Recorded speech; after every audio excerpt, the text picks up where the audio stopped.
Let me welcome to the podium Dr. Wood.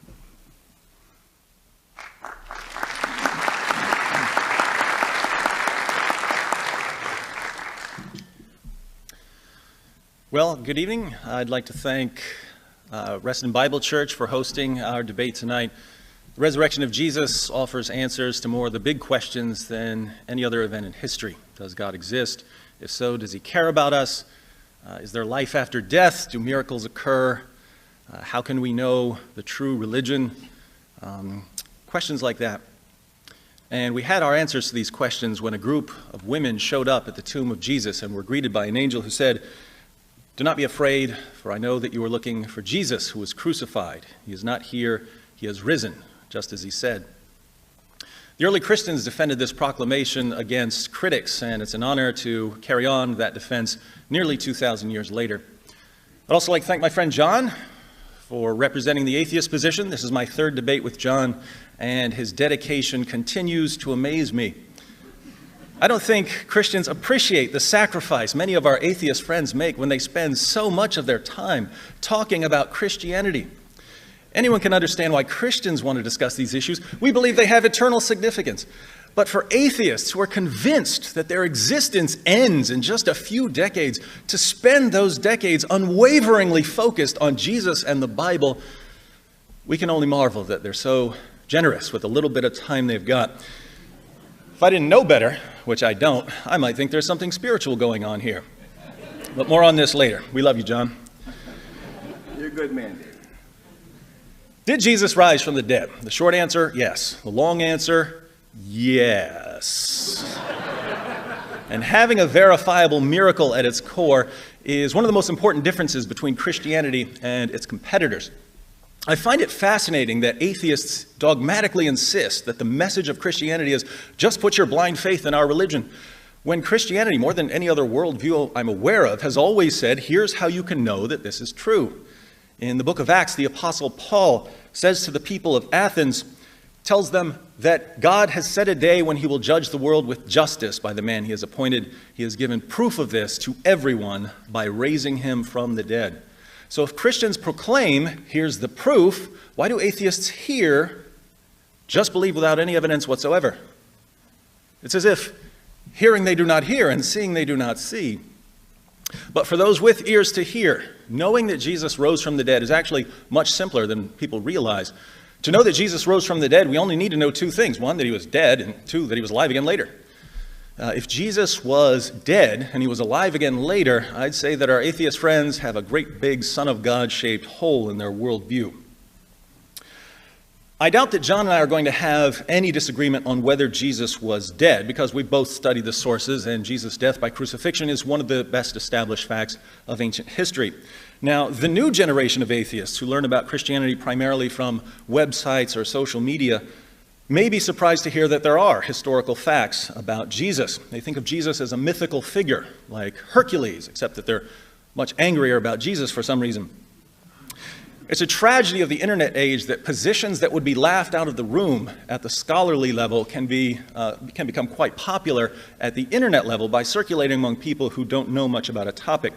At the scholarly level, Jesus mythers are thought of as along the same lines as Holocaust deniers, but at the internet level, it seems like every other atheist I run into says Jesus never existed. Really? Well, what books have you read on this? None, but I watched like 3 YouTube videos, so I'm obviously more knowledgeable than every respected scholar on the planet. Meanwhile, even some of the most critical historical Jesus scholars will acknowledge certain facts about Jesus. That he was baptized by John the Baptist, that he had disciples, that he was known as a miracle worker and an exorcist, that he believed he played a crucial role in the coming of the kingdom of God, and of course that he died by crucifixion. The scholarly consensus on Jesus' death arises from having a variety of ancient sources. There are Christian, Jewish, and Roman sources reporting Jesus' death, and knowing how crucifixion works. Today we tend to think of crucifixion as just nailing someone to a cross, but Roman crucifixion was a 3-step process. The first step was the scourging, which was sometimes called the half-death, because victims would be half dead by the time it was finished. The Romans used a flagrum made of leather thongs with chunks of bone and metal woven into the strands, designed for removing human flesh. We have records of people being beaten until their veins and arteries were exposed, or until their bones were showing, or until their intestines spilled out. Julius Caesar remarked, "It is more grievous to be scourged than to be put to death." And that was just the beginning. Step 2 was nailing the victim to a cross and letting him hang there while blood drained out of him. Once he stopped gasping for breath, the Romans knew their work was done. Almost. The Romans didn't take crucifixion lightly, so there was a third step, a death blow, just to make sure their victim was dead.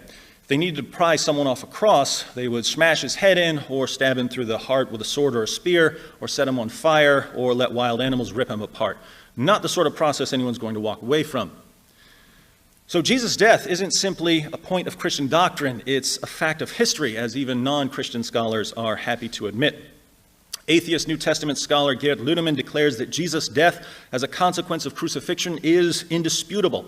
John Dominic Crossan of the infamous Jesus Seminar says that there is not the slightest doubt about the fact of Jesus' crucifixion under Pontius Pilate. Marcus Borg, another member of the Jesus Seminar, states that Jesus' execution is the most certain fact about the historical Jesus. Jewish scholar Pinchas Lapid concludes that Jesus' death by crucifixion is historically certain. According to Paula Fredrickson, a convert to Judaism, the single most solid fact about Jesus' life is his death. He was executed by the Roman prefect Pilate on or around Passover in the manner Rome reserved particularly for political insurrectionists, namely crucifixion. And as everyone's favorite scholarly critic of Christianity, Bart Ehrman, maintains, one of the most certain facts of history is that Jesus was crucified on orders of the Roman prefect of Judea, Pontius Pilate. The real question for us tonight, then, is whether Jesus was alive again. How would we know if Jesus was alive at some point following his execution by the Romans? Same way we know many other things from history. We need witnesses, and we need to know that we can trust these witnesses. Do we have witnesses of the risen Jesus? Yes, lots. Fortunately, they began preaching almost immediately, and we have summaries of some of their early sermons. They issued official creedal statements that could be easily memorized and passed on to others. They sent out representatives with authoritative traditions that would eventually be incorporated into the Gospels and other writings. We also have writings and quotations outside the New Testament from the next generation of Christian leaders, which included people like Clement of Rome and Polycarp, who knew one or more of the apostles and who continued preaching the message of the apostles, especially the resurrection of Jesus.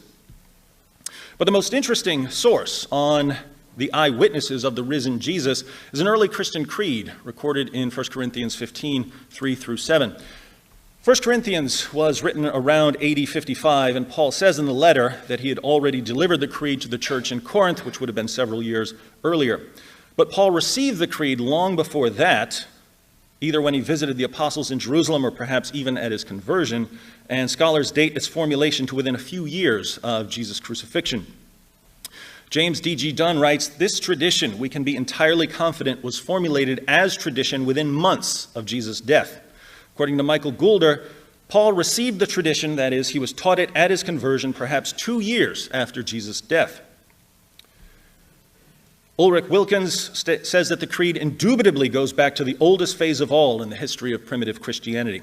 Gerd Ludemann maintains that the elements in the tradition are to be dated to the first 2 years after the crucifixion of Jesus. Paul Barnett dates the creed to within 2 or 3 years of the first Easter. Richard Burridge and Graham Gould say it dates from only a few years after Jesus' death. Robert Funk in the Jesus Seminar put it within 2 or 3 years at most. Richard Hayes says it originates within about 3 years after Jesus was crucified in Jerusalem, and Alexander Wedderburn asserts that it goes back to the first half of the 30s. So there's widespread agreement among scholars that from across the theological spectrum that 1 Corinthians 15 contains very early material that goes right back to the original apostles of Jesus shortly after his death. Let's read the passage. Paul writes, "For I delivered to you, the Christians of Corinth, as of first importance," this is foundational information, "what I also received." Begin creed that Paul received, that Christ died for our sins according to the Scriptures, and that he was buried, and that he was raised on the 3rd day according to the Scriptures, and that he appeared to Cephas, that's Peter, then to the 12. After that, he appeared to more than 500 brethren at one time. Paul is writing this years later, so he adds parenthetically, "most of whom remain until now, but some have fallen asleep. Then he appeared to James, then to all the apostles." The original would have ended with the appearance to all the apostles. But Jesus appeared to Paul later, so Paul adds, and last of all, as to one untimely born, he appeared to me also. Notice what we have here. We have Jesus' death for sins, his burial, his resurrection on the third day, and numerous appearances. And we have all of it as authoritative tradition within a few years, if not within months, of the crucifixion. As for the appearances, there are appearances to individuals, Peter, James, the brother of Jesus, and eventually Paul, to small groups, the 12 and all the apostles, and to a large group. He appeared to more than 500. The list also reports appearances to both friends and foes. Peter and the apostles were followers of Jesus during his 3-year ministry, but James and Paul weren't. James didn't believe that his brother was the Messiah when Jesus was preaching in Galilee and Judea, and Paul persecuted the church and tried to destroy it. Yet they're all listed as witnesses who saw Jesus alive again sometime after his death. This passage eliminates two skeptical responses to Jesus' resurrection, the legend hypothesis and the hallucination hypothesis. At the internet level, there are still people who claim that Christian belief in Jesus' resurrection arose through a process of legendary development over a period of many decades. But this is factually false. We know as a fact of history that the resurrection was the heart of Christian preaching from the beginning. You also may have heard people argue that Jesus' disciples simply hallucinated the resurrection appearances. But a hallucination, by definition, is something that occurs in the mind of the person experiencing it. If my friend Paul here takes a bunch of acid and a leprechaun appears to him, the rest of us aren't going to ask for his pot of gold because we're not going to see him. It's only in Paul's mind. The leprechaun doesn't exist outside of his mind. So we can't attribute the resurrection appearances to legend or hallucinations. Jesus appeared to multiple people on multiple occasions. Can we attribute them to deception? Were the disciples lying about the appearances? That's what I thought before I was a Christian. But there's a fatal flaw in the deception hypothesis. Liars make poor martyrs. Some human beings are willing to die for what they believe in. I've never met anyone who's willing to die for something he made up. In the book of Acts, chapter 4, Peter and John are arrested and threatened. In Acts 5, the apostles are put in jail and flogged. In Acts 12, James, the brother of John, is put to death by Herod, and Peter is again put in jail. The apostle Paul describes his life as a Christian in 2 Corinthians 11, 12, 24 to 27. He writes, 5 times I received from the Jews 39 lashes. 3 times I was beaten with rods. Once I was stoned. 3 times I was shipwrecked. A night and a day I've spent in the deep. I've been on frequent journeys in dangers from rivers, dangers from robbers, dangers from my countrymen, dangers from the Gentiles, dangers in the city, dangers in the wilderness, dangers on the sea, dangers among false brethren. I have been in labor and hardship through many sleepless nights, and hunger and thirst, often without food, and cold and exposure. Become a Christian. It's a great life. The Jewish historian Josephus reports that James, the brother of Jesus, was stoned to death as a lawbreaker. Clement of Rome invites his readers to keep in mind the sufferings and martyrdoms of Peter and Paul. So the apostles didn't just preach that they had seen Jesus alive again. They were willing to endure prison, floggings, and death as they preached. And that means they really believed what they were saying. Here again, it's not just Christians who draw this conclusion. Even non-Christians maintain that the disciples sincerely believed that they had seen Jesus.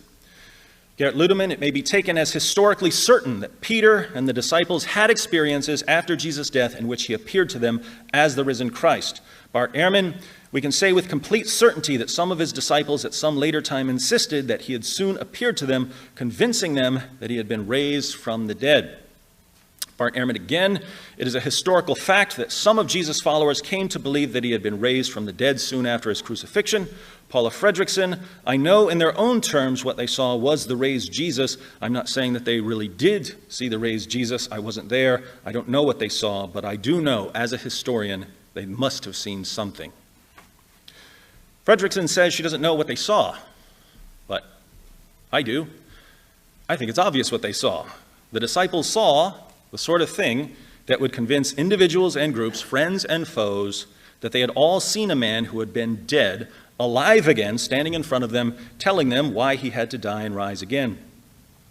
Unfortunately for our atheist friends, the only sort of thing that can do that is Jesus actually appearing to them, which means that Jesus rose from the dead.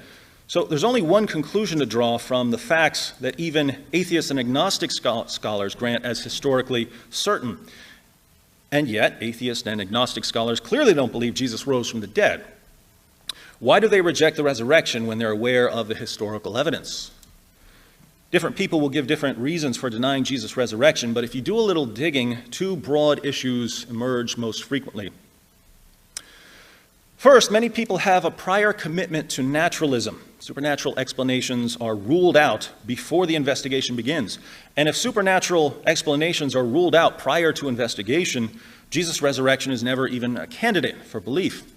So is a commitment to naturalism a good reason to reject the resurrection?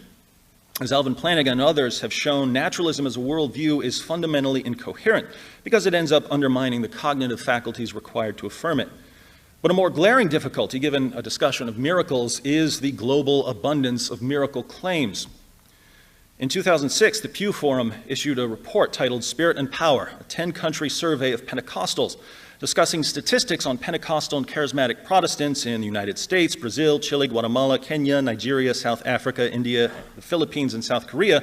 And the researchers found that approximately 200 million Pentecostal and charismatic Protestants in just those 10 countries believe that they have personally witnessed miraculous healings. And that's not counting other kinds of Christians in those countries or Christians in other countries around the world.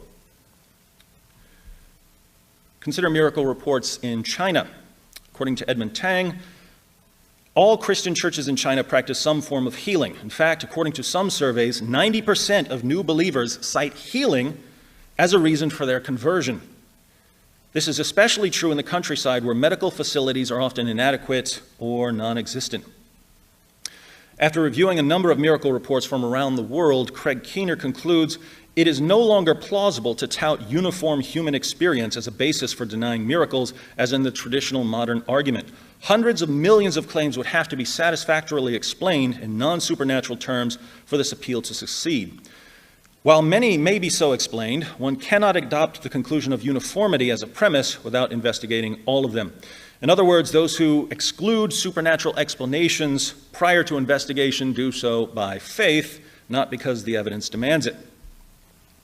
Second, it's perhaps even more common to reject the resurrection because of what the resurrection implies.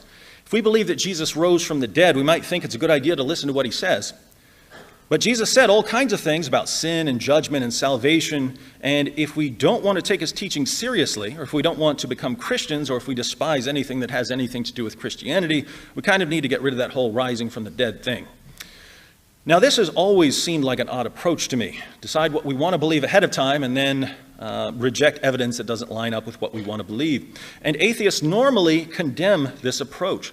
Suppose an atheist comes to you with some kind of evidence, let's say evidence for common descent, that all human beings share an ancestor with all other organisms. If your response is, well, I don't like what that would mean, I don't like what common descent implies, so I'm going to reject any evidence you give me for it, the atheist will accuse you of being anti-science and anti-evidence and irrational and bigoted and every other thing you can think of. But then if you turn to that same atheist and present historical facts about the resurrection of Jesus, you'll suddenly find that heaven and hell and the Salem witch trials and gay wedding cakes and all kinds of other topics are entering into his evaluation of whether Jesus was dead and whether he was alive again afterwards. Feelings become the ultimate trump card. But if atheists want to bring their feelings about Christianity into a discussion of historical facts about Jesus, keep in mind that this cuts both ways. I have all kinds of feelings about atheism. Now, there's other evidence that's relevant to this discussion, and I'm sure that much of it will come out in the course of this debate.